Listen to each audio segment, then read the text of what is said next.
10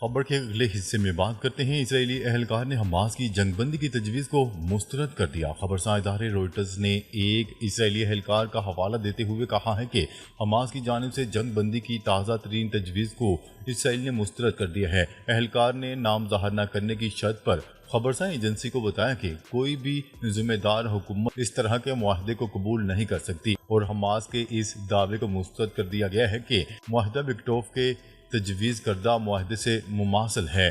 کئی گھنٹے قبل جب افواہیں گردش کر رہی تھی کہ حماس نے جنگ بندی کی کسی ایسی تجویز کو قبول کر لیا ہے جو امریکہ کی طرف سے ان کے سامنے لائی گئی تھی، اسرائیلی حکام نے کہا ہے کہ یہ درست نہیں ہے، اور صرف آخری چند منٹ میں اسرائیلی حکام نے ان خبروں کی تردید کرتے ہوئے کہہ رہے ہیں کہ جبکہ مذاکرات اب بھی جاری ہیں، اسرائیل نے کسی چیز پر رضامندی ظاہر نہیں کی ہے، اور وہ حماس کے کسی بھی چیز پر رضامندی سے آگاہ نہیں ہیں، لیکن یہ دیکھنا دلچسپ ہوگا کہ یہ سب کیسے آگے بڑھتا ہے، کیونکہ یہ وہ چیز ہے جس پر بات چیت کی گئی ہے اور امریکہ کی طرف سے براہ راست بات کی گئی، جس میں اسرائیل کی شمولیت نہیں تھی۔ امریکہ اور حماس غزہ میں جنگ بندی کے معاہدے پر رضامند ہو گئے، تاہم اسرائیل کے جواب کا انتظار ہے۔ غیر ملکی خبرساں ایجنسی کی رپورٹ کے مطابق امریکہ اور حماس اہم معاہدے کے قریب پہنچ چکے ہیں۔ حماس اور امریکی خصوصی ایلچی اسٹیو وکٹوف کے درمیان دوحہ میں مذاکرات ہوئے ہیں۔ خبر کے اگلے حصے میں بات کرتے ہیں۔ ایران نے امریکہ کو صاف انکار کر دیا۔ ایران نے یورینیم افزودگی معطل کرنے سے صاف انکار کر دیا۔ غیر ملکی خبرساں ادارے کی رپورٹ کے مطابق ایرانی وزارت خارجہ نے دو ٹوک الفاظ میں کہا ہے کہ افزودگی روکنے کے بدلے امریکہ سے جوہری معاہدہ قبول نہیں۔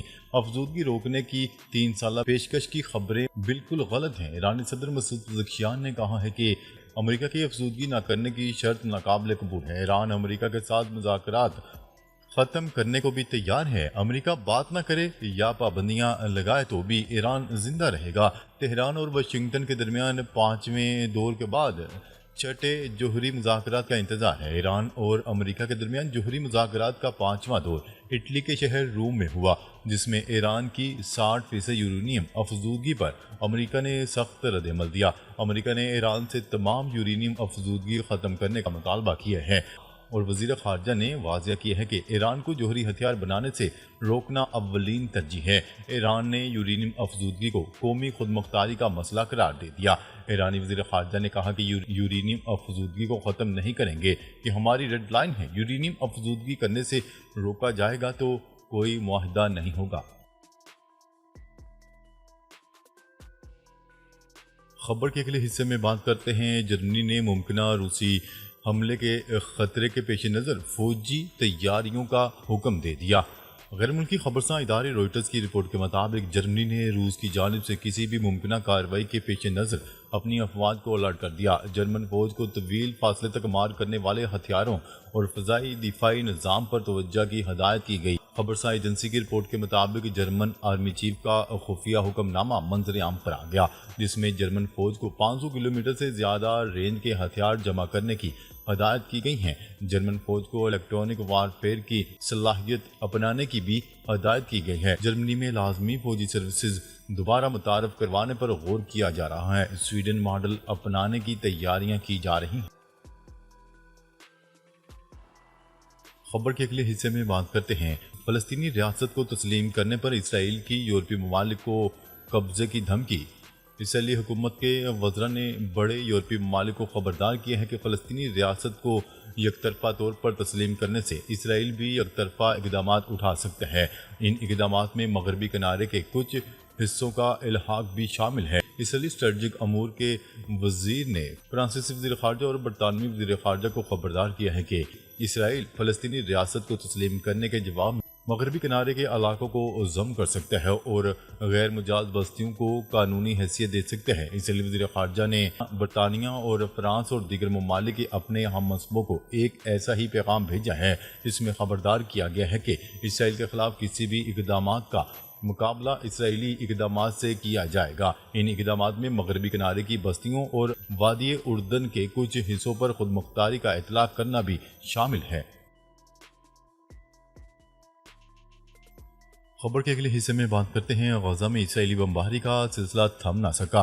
عرب میڈیا کی رپورٹ کے مطابق حملوں میں مزید 81 فلسطینی شہید ہو گئے، جن میں خواتین اور بچے شامل ہیں۔ عرب میڈیا کے مطابق غزہ سٹی میں ایک اسکول پر بمباری کے نتیجے میں 33 افراد جاں بحق ہو گئے، جن میں اکثریت بچوں کی تھی۔ اب تک اسرائیلی حملوں میں شہید ہونے والے فلسطینیوں کی تعداد 53,977 ہو چکی ہے، جبکہ ہزاروں افراد زخمی اور بے گھر ہو چکے ہیں۔ اقوام متحدہ کی رپورٹ میں انکشاف کیا گیا ہے کہ غزہ کی صرف 5% زرعی زمین اب قابل استعمال رہ گئی ہے، جو انسانی بحران کی شدت کو ظاہر کرتی ہے۔ دوسری جانب اسپین میں یورپی اور عرب ممالک کے رہنماؤں کی ملاقات ہوئی، جس میں اسرائیل سے غزہ پر جاری غیر انسانی اور تباہ کن جنگ فوری طور پر بند کرنے کا مطالبہ کیا گیا ہے اور عالمی برادری اسرائیل پر دباؤ ڈال کر جنگ رکوانے اور انسانی امداد کی فراہمی کو یقینی بنائے۔ ناظرین، اب تک کے لیے اتنا ہی۔ مزید خبریں لے کر بہت جلد آپ کی خدمت میں حاضر ہوں گے۔ تب تک کے لیے اپنا خیال رکھیے گا۔ اللہ نگہبان۔